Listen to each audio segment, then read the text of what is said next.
Welcome to special live. నేను అమ్మ మండవ. ఈ రోజు లైవ్లో భాగంగా మనం తీసుకోబోతున్న టాపిక్ ఏంటంటే, ఈ రోజున ఒక చిరంజీవి, అదేవిధంగా ఒక వంగవీటి రాధ, మరోవైపు చూస్తే ఒక గంట, ఒక నారాయణ, వీళ్ళంతా కూడా ఈరోజు అటు కూటమి వైపే మద్దతు ఇస్తూ ఉన్నారు. ఇందులో మనం చెప్పుకున్న గంట కానీ నారాయణ కానీ డైరెక్ట్గా టీడీపీ నుంచి పోటీ చేస్తూ ఉన్నారు. సో ఈ ఓవరాల్గా మనం చూసినట్లయితే కూడా ఈ నలుగురులో కూడా ప్రత్యేకించి ఒక చిరంజీవి గురించి కానీ ఒక వంగవీటి రాధ గురించి కానీ చెప్పుకుంటే ఈరోజు వాళ్ళు ప్రత్యక్ష ఎన్నికల్లో పోటీకి కూడా దూరంగా ఉన్నారు. అయినప్పటికీ కూడా ఇండైరెక్ట్గా వాళ్ళు డైరెక్ట్గా కూడా ఈరోజు కూటమికే తమ మద్దతు అంటూ కూడా చెప్తూ వస్తున్నారు. అటువైపు నుంచి చూసినట్లయితే ఒక ముద్రగడ లాంటి వాళ్ళు మాత్రమే ఈ రోజున వైఎస్ఆర్సీపీతో నడుస్తున్న పరిస్థితి కనిపిస్తుంది.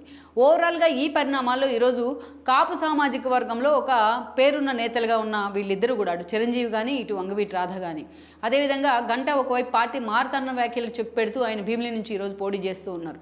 సో నారాయణ అసలు పోటీలో ఉంటారా లేదా అనే సిచ్యువేషన్ నుంచి ఈరోజు నెల్లూరు సిటీ నుంచి పోటీలో ఉన్నారు ఆయన.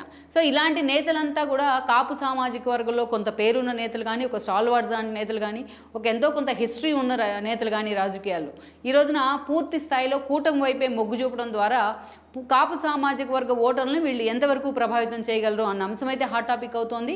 ప్రభావితం చేస్తారా లేదా అనే అంశం కంటే ముందుగా ఈ రోజున ఎంతవరకు కూడా ఆ ఎఫెక్ట్ రేపటి ఎన్నికల్లో ఉంటుంది అన్న అంశం కూడా చర్చనీయాంశం అవుతుంది. అందుకు కారణం కూడా ఉంది. ఈ రోజున ఒక చిరంజీవిని తీసుకున్నా, ఒక వంగవీటి రాధాని తీసుకున్నా, వీళ్ళు ఎప్పటి నుంచి కూడా ఒక నిజంగానే మనం చెప్పుకున్నట్లు ఒక వంగవీటి రంగా బ్యాక్గ్రౌండ్ రాధాకుంటే ప్రజారాజ్యం బ్యాక్గ్రౌండ్ చిరంజీవికి ఉంది. అలాంటి వాళ్ళిద్దరూ కూడా ఈరోజు వన్ సైడెడ్గా తాము పోటీకి దూరంగా ఉండి, తాము ప్రత్యక్ష రాజకీయాలకు దూరంగా ఉండి కూడా ఈరోజు కూటమికి మద్దతు ఇచ్చే ప్రయత్నం అయితే చేస్తూ ఉన్నారు. ఇక అందుకే ఈ అంశం ఈరోజు చాలా సీరియస్గా హాట్ టాపిక్ అయింది. మనం వాళ్ళిద్దరికీ కూడా ఈరోజు గంటాని అదేవిధంగా నారాయణని యాడ్ చేసి చెప్పుకోవడానికి కూడా ప్రత్యేక కారణాలు ఉన్నాయి. ఎందుకంటే ఇలాంటి వాళ్ళందరూ కలిసే గతంలో కాపునాడు లాంటి కార్యక్రమాలు ఏర్పాటు చేయడం కానీ, కాపు సామాజిక వర్గ రిజర్వేషన్ల గురించి తమ వాయిస్ వినిపించే ప్రయత్నం చేయడం కానీ చేస్తూ వచ్చారు.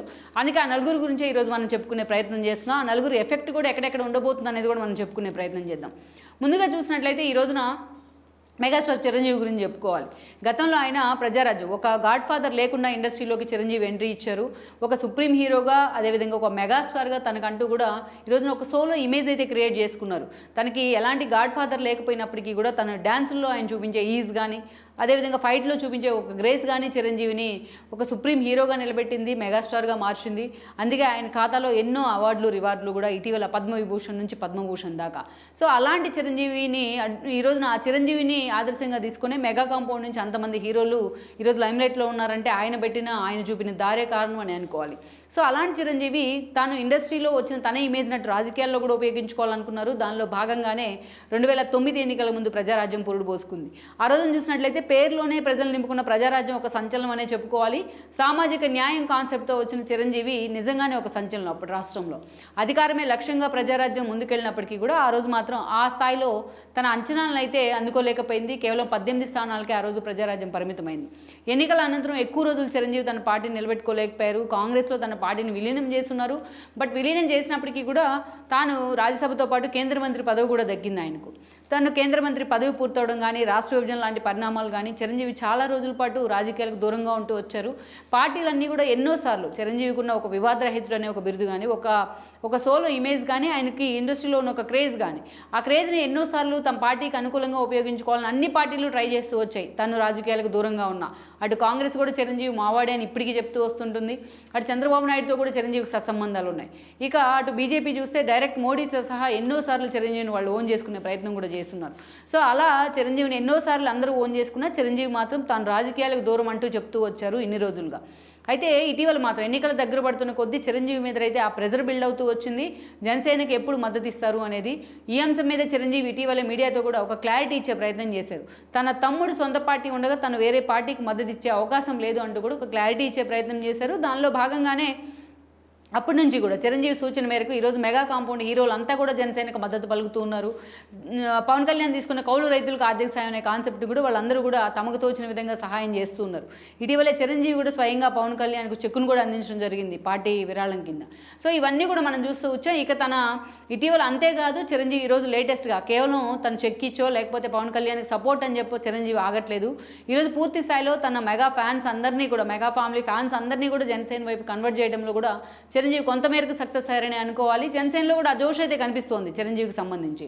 ఇక ఇటీవలే కూటమి అభ్యర్థులుగా ప్రత్యేకించి బీజేపీ నుంచి అనకాపల్లి ఎంపీగా పోటీ చేసిన సీఎం రమేష్ కానీ, జనసేన నుంచి పెందుర్తి నుంచి పోటీ చేసిన పంచకర్ల రమేష్ కానీ వీళ్ళిద్దరినీ కూడా తను కలిసిన సందర్భంలో వాళ్ళకి మద్దతు ఇస్తూ కూటమిని గెలిపించండి అంటూ కూడా చిరంజీవి అప్పీల్ చేసిన తీరు అటు వైఎస్ఆర్సీపీకి కూడా పూర్తి స్థాయిలో ఒక మైనస్గా మారింది.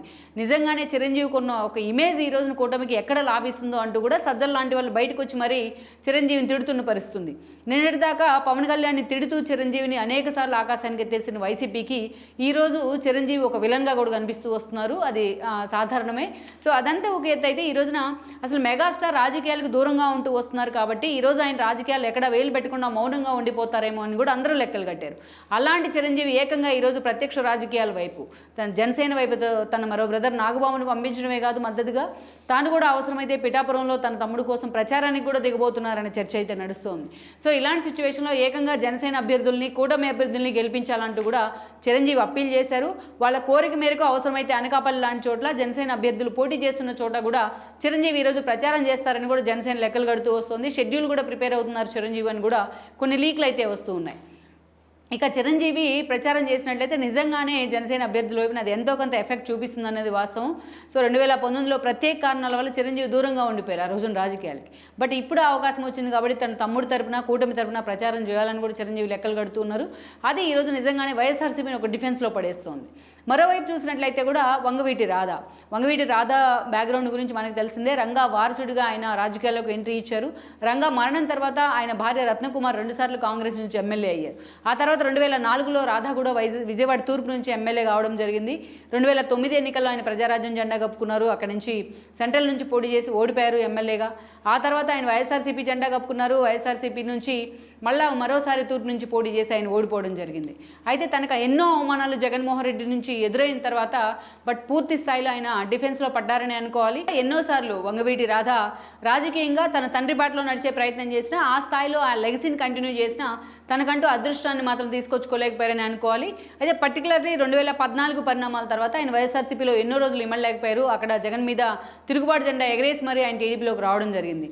టీడీపీలోకి వచ్చిన తర్వాత ఎంతోమంది వైపు నుంచి టీడీపీలో చేరినందుకు విమర్శలు వచ్చినా వాళ్ళందరికీ సమాధానం చెప్తూ రాధా టీడీపీలోనే ఉండిపోయారు. వైఎస్ఆర్సీపీ కానీ అటు జనసేన కానీ తనకు ఎన్నోసార్లు రెడ్ కార్పెట్ పరిచే ప్రయత్నం చేసిన తన జర్నీ మాత్రం చంద్రబాబుతోనే అని కరాఖండిగా రాధా తేల్చి చెప్పడం జరిగింది. ఇక 2019 ఎన్నికల కంటే ముందు కానీ ఆ తర్వాత కానీ టీడీపీ నుంచి ఎన్నో నామినేటెడ్ పోస్టుల విషయంలో రాధాకు చంద్రబాబు నాయుడు చాలాసార్లు ఆఫర్ ఇచ్చే ప్రయత్నమే చేశారు. బట్ రాధా మాత్రం పదవులకు దూరంగా ఉంటూ ఉన్నారు. బట్ అదే స్థాయిలో ఈ రోజున పదవులకు దూరంగా ఉండటమే కాదు తాను ప్రత్యక్ష ఎన్నికల్లో పోటీ కూడా దూరంగా ఉన్నారు. బందర్ ఎంపీగా పోటీ చేయాలనో విజయవాడ నుంచి సెంట్రల్ నుంచా లేకపోతే తూర్పు నుంచి పోటీ చేస్తారన్నా చంద్రబాబు నాయుడు అక్కడున్న అభ్యర్థులను కన్విన్స్ చేసి మరి ఆయనకి టికెట్ ఇస్తారనే ప్రచారం జరిగింది. బట్ వీటన్నిటిని కూడా రాధా కొట్టిపడేస్తూ వచ్చారు. తాను ఈరోజు ఎక్కడా ప్రత్యక్ష ఎన్నికల్లో పోటీ చేయకుండానే పూర్తి స్థాయిలో జగన్మోహన్ రెడ్డి ఓటమైన అధ్యాయం అన్నట్టుగా ఈరోజు ప్రచారం చేస్తున్నారు. ఒక సుజనా చౌదరి ఈరోజు బీజేపీ అభ్యర్థిగా వెస్ట్ నుంచి పోటీ చేస్తుంటే రాధా ఆ వెస్ట్లో కూడా ప్రచారం చేస్తున్నారు. విజయవాడలోని మిగతా అన్ని నియోజకవర్గాల్లో కూడా పూర్తి స్థాయిలో కాపు సామాజిక వర్గ ఓటర్లు ఎక్కడ ఉంటే అక్కడ టీడీపీ తరపున ఆయన క్యాంపెయిన్ చేస్తూ జగన్మోహన్ రెడ్డిని టార్గెట్ చేసే ప్రయత్నం చేస్తున్నారు. అంతేకాదు ఆయన పూర్తి స్థాయిలో అటు కూటమి తరపున కూడా అవసరమైతే పవన్ కళ్యాణ్ తరపున కూడా రాధా పిఠాపురంలో ప్రచారం చేస్తారని కూడా చర్చ అయితే నడుస్తుంది. ఆ దిశగా లీక్లు అయితే వస్తున్నాయి. సో ఓవరాల్గా వంగవీటి రంగా వారసుడుగా రాధా లెగసీని కంటిన్యూ చేస్తున్న సమయంలో ఈరోజు ఆయన ఎఫెక్ట్ కూటమి అభ్యర్థులపైన నిజంగానే ఉండబోతోందనే చర్చ నడుస్తోంది. అందులో వాస్తవం కూడా ఉంది. సో అలాంటి సిచ్యువేషన్లో ఒక చిరంజీవికి మద్దతుకు తోడు ఈరోజు రాధా మద్దతు కూడా కూటమికి యాడ్ ఆన్ ఎలిమెంట్గా మారింది. వీళ్లే కాదు గతంలో ముద్రగడ పద్మనాభం లాంటి వాళ్ళు కాపు రిజర్వేషన్ల అంశాన్ని తెర మీదకి తీసుకొచ్చినప్పుడు ఆ రోజు 2014 తర్వాత టీడీపీ అధికారంలో ఉన్న సమయంలో పార్టీలకు అతీతంగా అందరూ కూడా ఆయనకు మద్దతు పలికారు. అటు ఇండస్ట్రీ నుంచి పెద్దలు కానీ అదేవిధంగా పార్టీలకు అతీతంగా ఆ రోజు టీడీపీలో మంత్రిగా ఉన్న గంటా లాంటి వాళ్ళు కానీ రాధా లాంటి వాళ్ళు కానీ ఇండస్ట్రీ నుంచి చిరంజీవి లాంటి వాళ్ళు కానీ దాస నారాయణ లాంటి వాళ్ళు కానీ మద్దతు తెలుపుతూ వచ్చారు. ఈవెన్ ఆ రోజు చంద్రబాబు నాయుడు క్యాబినెట్లో మంత్రిగా ఉన్న నారాయణ లాంటి వాళ్ళు కూడా ఆయన ఉద్యమానికి మద్దతు తెలపడం జరిగింది. ఆ ఉద్యమం తర్వాత రోజుల్లో మోనోపల్లిగా రూపాంతరం చెందింది. అందుకే వీళ్ళంతా ఎగ్జిట్ అయ్యే ప్రయత్నం చేశారు. కానీ పర్టికులర్లీ ఇటీవల మొన్న ఎలక్షన్ నోటిఫికేషన్ ముందు కూడా కాపు సామాజిక వర్గం కాపు రిజర్వేషన్ల అంశమే చాలా ఫోకస్ చేస్తూ వచ్చింది. తోట త్రిమూర్తులు మొదలుకొని అనేక మంది నేతలు ఈ అంశం మీద మాట్లాడుతూ వచ్చారు. ముద్రగడ లాంటి వాళ్ళ వరకు, జోగయ్య లాంటి వాళ్ళ వరకు. ఈ క్రమంలోనే కాపునాడు లాంటి వాటిని కూడా గంట, అదేవిధంగా రాధా లాంటి వాళ్ళు, నారాయణ లాంటి వాళ్ళు లీడ్ చేసే ప్రయత్నం చేశారు. బట్ అది పూర్తి స్థాయిలో కార్యరూపం దాల్చినప్పటికీ కూడా బట్ కాపు సామాజిక వర్గానికి ఒక రిప్రజెంటేటివ్గా వాళ్ళు ఉంటూ వచ్చారు. అటు నారాయణ తీసుకున్న నారాయణ విద్యా సంస్థల రూపంలో ఆయన ఒక సక్సెస్ఫుల్గా ఒక ఎంటర్ప్రెన్యూర్గా కూడా ఆయన పేరు తెచ్చుకున్నారు. అదే స్థాయిలో గత ఎన్నికల సమయంలో ఎమ్మెల్సీని ఇచ్చి చంద్రబాబు నాయుడు మంత్రిని చేయడం జరిగింది. ఆయన డే 1 నుంచి కూడా అటు అర్ధబలం అంగబలం పుష్కలంగా ఉన్న నేతగా నారాయణకు పేరుంది. అందుకే ఆయన డే 1 నుంచి వైసీపీ ఎన్నోసార్లు టార్గెట్ చేసే ప్రయత్నం చేసింది. ఒక మాటలో చెప్పాలంటే ఆయన వెంటాడే ప్రయత్నం చేసిందని కూడా అనుకోవాలి సిఆర్డీఏ అక్రమాల పేరుతోని.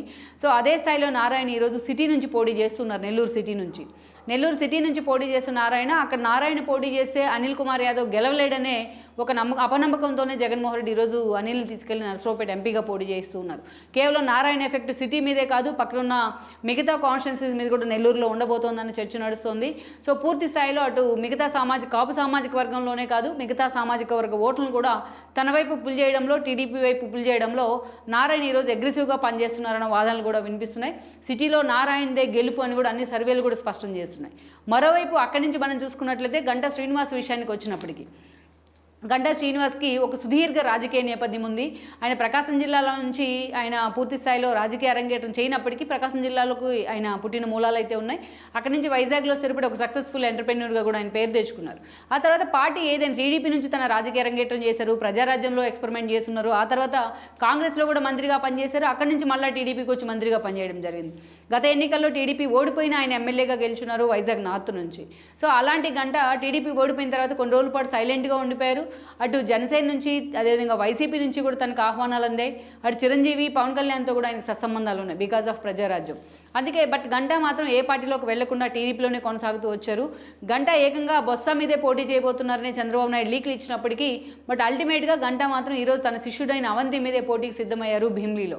సో ఆ స్థాయిలో భీమ్లీలోనే కాదు, ఈరోజు గంటా మీద అదే స్థాయిలో టీడీపీ కాన్ఫిడెంట్గా ఉంది. ఎందుకంటే మొన్నటి పట్టభద్రుల్లో ఎమ్మెల్సీ ఎన్నికల సమయంలో ఒక వేపాడ చిరంజీవి లాంటి వాళ్ళని గెలిపించడం ద్వారా గంట అక్కడ పార్టీకి కొంత బూస్ట్ ఇచ్చే ప్రయత్నం అయితే చేస్తున్నారు. సో అందుకని ఈ రోజున గంట అభ్యర్థిత్వం భీములలోనే కాదు, పక్కనున్న కాన్స్టిట్యున్సీస్ మీద కూడా వైజాగ్లో పలు కాన్స్టిట్యున్సీస్ మీద ఆయన ఎఫెక్ట్ ఉండబోతుందని కూడా టీడీపీ లెక్కలు కడుతోంది. ఇక కేవలం అటు నారాయణ కానీ ఇటు గంటా లాంటి వాళ్ళు కానీ తమ కాన్స్టిట్యున్సీస్కే పరిమితం అవ్వకుండా లైక్ రాధాలాగో చిరంజీవిలాగో మిగతా కాన్స్టిట్యున్సీలో కూడా కూటమి తరపున ప్రచారం చేస్తారనే అంచనాలు అయితే వస్తున్నాయి.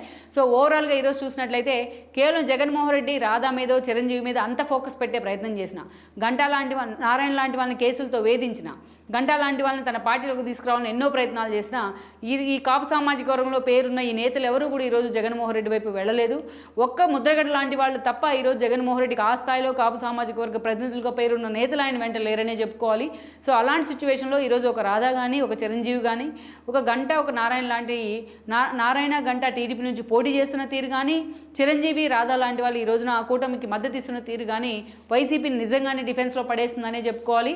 వీళ్ళకి తోడు పవన్ కళ్యాణ్ లాంటి వాళ్ళు కాపు సామాజిక వర్గంలో ఒక స్టాల్ వర్డ్స్ లాంటి నేతగా పేరున్న, ఒక యూత్లో ఒక క్రేజ్ ఉన్న పవన్ లాంటి వాళ్ళు ఈరోజు కూటమితోనే ఉన్న పరిస్థితి అయితే ఉంది.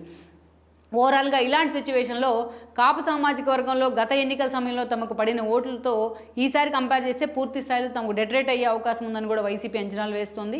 ఓవరాల్గా ఈ ఎఫెక్ట్ అటు చిరంజీవి, రాధా లాంటి వాళ్ళ ఎఫెక్ట్ ఎంతవరకు కూటమి అభ్యర్థుల మీద ఉండబోతుంది, వాళ్ళ విజయంలో ఎంతవరకు కీలక పాత్ర పోషించబోతుంది అనేది కూడా ఈరోజు ఏపీ రాజకీయాల్లో ఒక హాట్ టాపిక్ అవుతున్న అంశంగా మారింది. ఈ వీడియో మీకు నచ్చినట్లయితే please share, like and subscribe R24 Telugu.